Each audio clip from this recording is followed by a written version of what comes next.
Genesis 4. After Adam and Eve left the Garden of Eden, Eve gave birth to a son and named him Cain. Later, she had another son, Abel. Abel was a shepherd and Cain was a farmer. One day, both brought offerings to the Lord. Abel offered the best of his flock, but Cain gave some of his crops. The Lord accepted Abel's offering, but rejected Cain's. Cain grew angry, and the Lord said to him, "Why are you angry? If you do what is right, you will be accepted.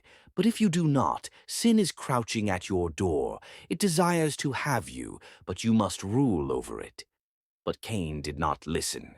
One day, while in the field, Cain attacked his brother Abel and killed him. Then the Lord said to Cain, "Where is your brother Abel?" Cain replied, "I don't know. Am I my brother's keeper?" But the Lord said, "What have you done? Your brother's blood cries out to me from the ground. Now you are cursed. The land will no longer yield crops for you, and you will be a restless wanderer." Cain cried out, "My punishment is too great. Anyone who finds me will kill me." But the Lord said, "No, I will put a mark on you so that no one will harm you." Cain went out from the presence of the Lord and settled in the land of Nod.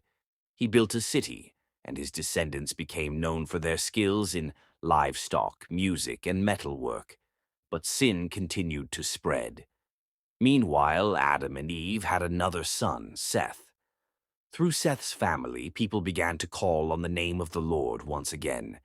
The story of Cain and Abel reminds us that sin brings consequences, but God is just and merciful.